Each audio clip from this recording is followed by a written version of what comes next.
to the Leadership Gambit podcast, where we share life lessons to guide you through your journey to survive and thrive in a volatile business world.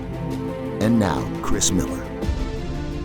Hello and welcome back, everybody. Thank you for joining today. How do I become more persuasive? This was actually a question I was asked recently by one of my mentees, and it stimulated a really great discussion, actually, that I wish I had recorded, but obviously I want to respect her privacy and all that kind of thing, but it really would have made a great episode. Instead, I decided I was going to do the next best thing and summarize some of the key things that we discussed as part of that discussion that we had. Now, persuasion is one of the most important skills you can learn. It doesn't matter if you're an individual contributor or an executive. Persuasion is something everybody needs to be able to do as far as I'm concerned, whether it's persuading your manager that they need to reset expectations or persuading your partner to go work out together. Persuasion is a valuable skill no matter your lot in life. I would argue it's almost as valuable as being able to influence others. Now, there seems to be a lot of confusion over the difference between persuasion and influence, so let's quickly make sure that we're all clear on that difference. Influence is about subtly shaping someone's perspective or behaviors over a longer period of time. It happens in a way that people are inspired to reach the perspective or behavior. It's not done through applying pressure. The foundations of influence are trust, credibility, behavioral consistency, and emotional intelligence. The headline here is that influence takes trust, time, and triggering something internally for people. Persuasion, on the other hand, is about convincing someone to take specific action or adopt an idea in the short term. Persuasion is not subtle, and it's not over time like influence. It's active, it's direct, and it's really about or involves making a case or an argument towards your particular view. Its foundations are also based on a different set of foundations, which includes appealing to hearts, appealing to minds, evidence and facts, and how you frame it. Here's the one other key difference between them. Having influence with others is going to make you much more persuasive overall, whereas being persuasive on something particular or specific topic, it's not going to make you a lot more influential overall because it's not built on a foundation of trust. You know, when I was young, I naively thought that facts and logic would always win. I was totally wrong, but I actually laughed a couple of years ago or a few years ago when I heard the term facts don't care about your feelings. Because, I mean, I agree that facts are supposed to be objective and feelings are subjective. So facts don't care about feelings is true. But what I have learned is that while facts don't care about your feelings, feelings beat facts. Now, I noticed this years ago when I was losing office politics battles, even though I was bringing, the most supporting data or the most studies and information and use cases. And most of the other time, the other people would be relying on these kind of, emotional type stories and emotional appeals that weren't not based in any sort of facts and data. Now, after recognizing a few times that I kept, losing these appeals to the people that seemed to be more emotional, I decided that I needed to go take that away and go look into why and what was happening. So I started to do some research. That led me to a book called Persuasive Presentations by Harvard Business Review, which explained the concept of hearts and minds, or as I learned, why facts tell, but feelings sell. This was where I learned that people remember how you make them feel way more than the facts and the stats, but that both are important in decision-making for different reasons. Facts are good for providing a rational justification for a decision that's been made, but they don't drive action. Even if they understand it, doesn't mean they're going to care, and they don't create trust. Emotions, on the other hand, drive behavior and influence choices. They enable us to connect with each other, earn trust, build trust, or trigger action. Studies have actually shown that most purchase decisions are made emotionally, and then we use logic to justify that emotional decision. And it's actually something that's known as emotional reasoning, and it's very common among most people, even those of us who claim to be logic driven. Now, when I read the book and the concepts of hearts and minds in this persuasive presentation book by Harvard Business Review, it immediately resonated with me as I started to read about these concepts and play out what I had seen happening in these meetings over and over. Hearts and minds is really an extension of that idea that facts tell and emotions sell. In this case, speaking to minds refers to the facts, and speaking to hearts refers to emotions. Now, I do think it's a good practice to default to starting with the heart and then supporting with the mind, similar to the emotional reasoning that we just discussed.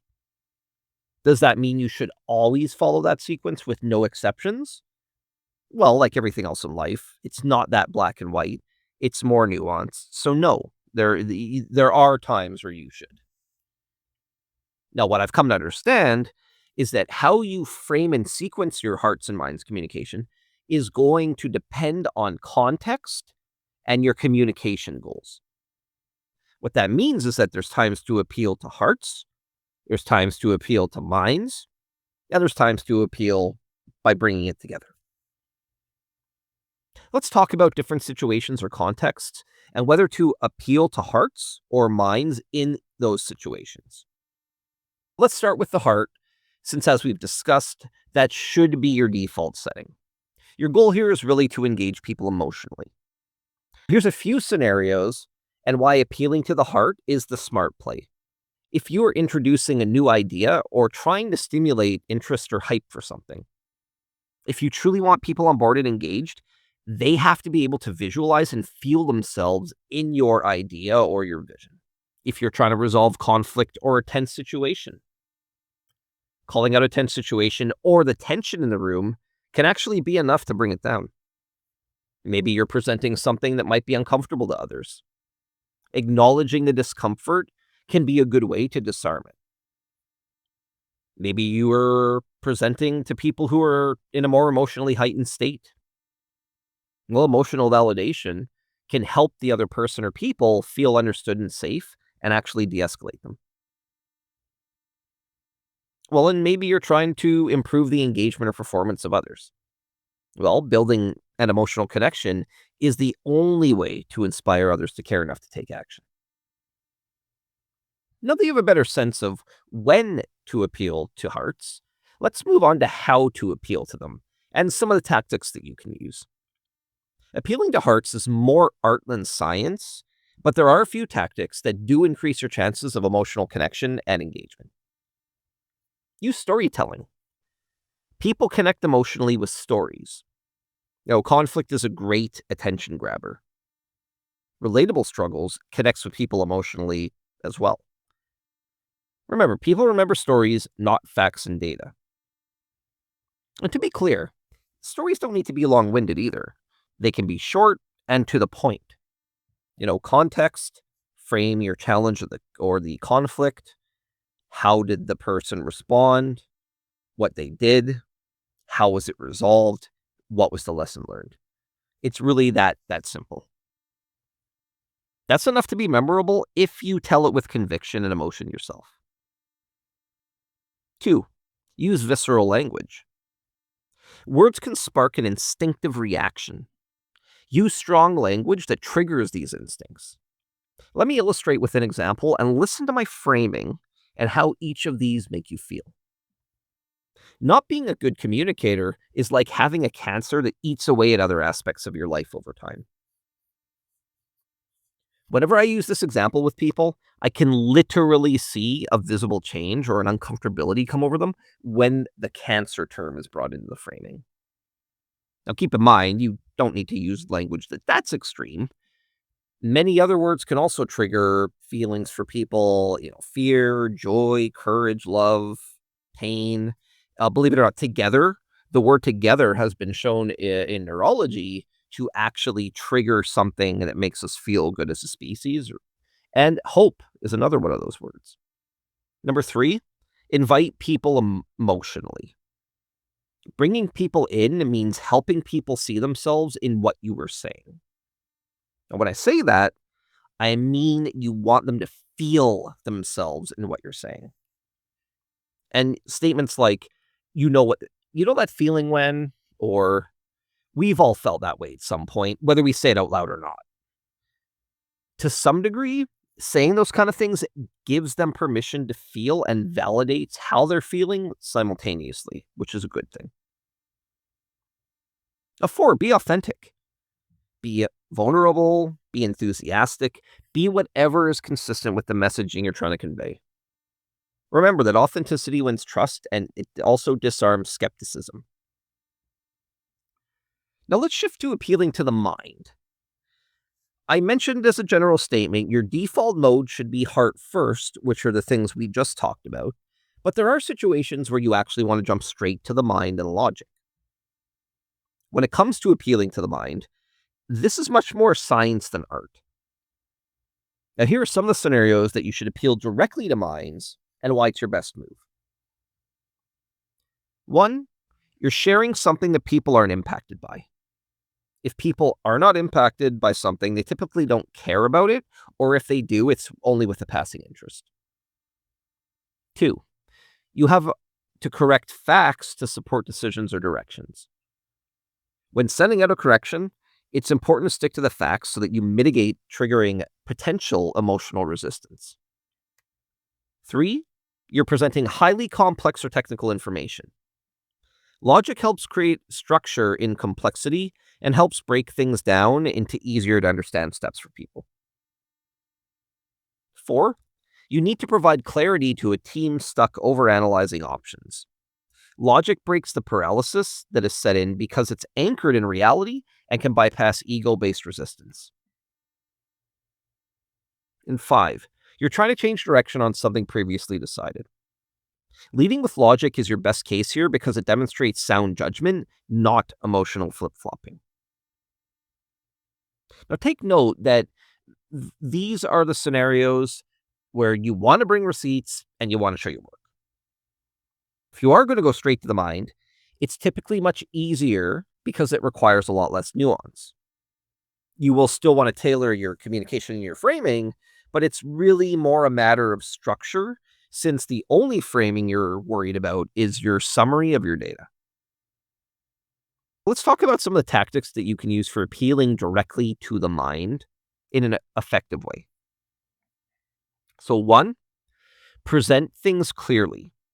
Keep it simple, and I mean stupid simple, like problem, solution, benefit. Avoid dragging the story out through fluff and get right to the so what quickly.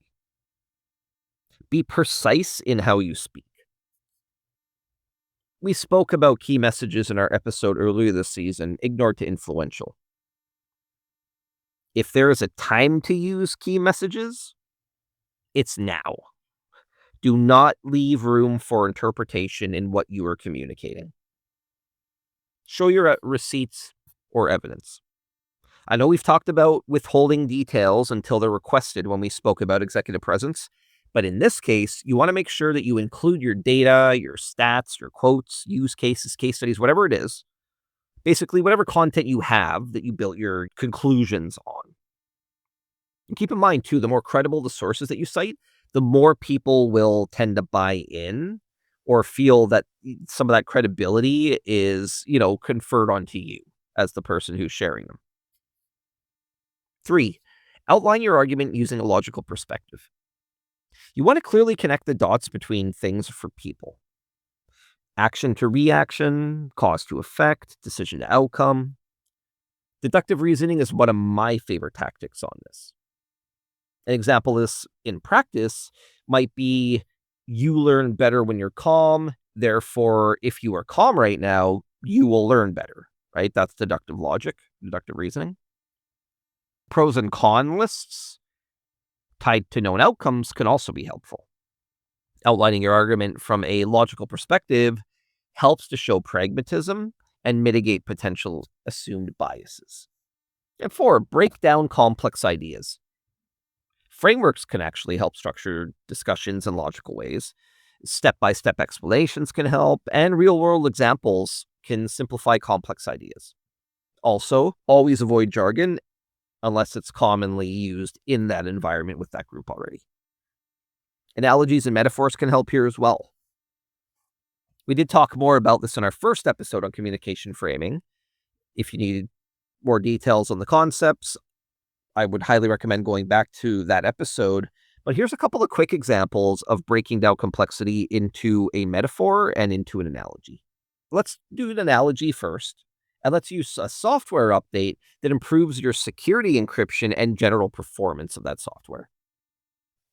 If I were using an analogy to help non-technical people understand what that is, I might frame it as, think of the software update like giving your computer a flu shot.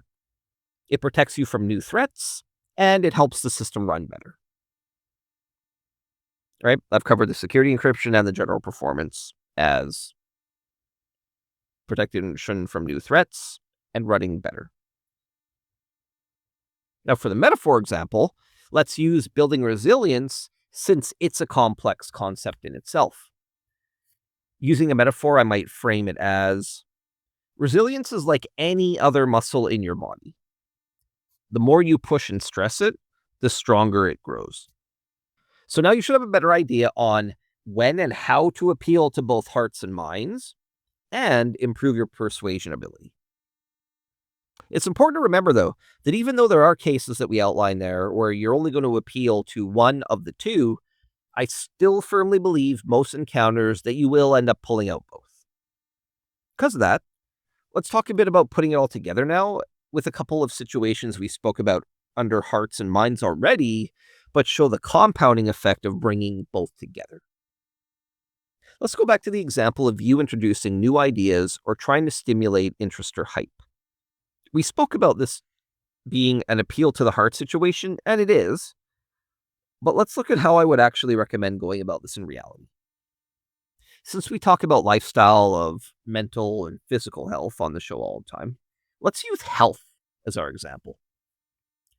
I would start with the heart, which would include a vision or me showing some part or future state that people can see themselves in and then bring the data in afterwards. For example, you deserve to feel in control of your health and feel strong and energized, to wake up and go to bed without pain, to take those stairs or play with your kids without feeling winded. That's why the best thing you can do for yourself is make time for yourself. For example, studies by both the CDC and NHI have showed that if you can make just 30 minutes to walk 5 times a week, it can reduce your risk of heart disease by 35%. This is one of those small things where a small change to your lifestyle can actually have a massive positive change to your life. Notice how I started by painting this picture of a future where you have more energy, you have less pain, you can, walk stairs without being winded. And then I brought in some stats and some data to reinforce that feeling that the other things were giving you. Now, when you do all this, well, you get into hearts and minds, and the mind then validates how you made the heart feel. I'm actually going to use a recent example I went through with someone I'm coaching very recently.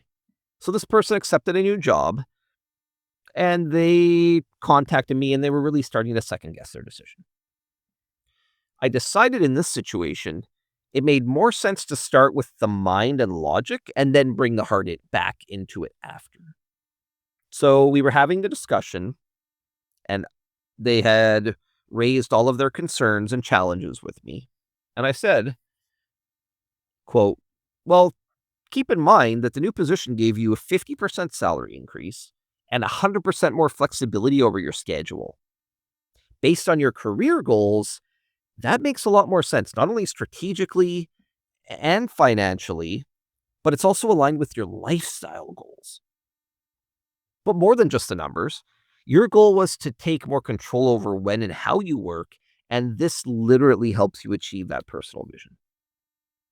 That future you pictured for yourself, where you had both more financial freedom and flexibility in your life, is now actually within your grasp. And that's not just a theory, that is reality.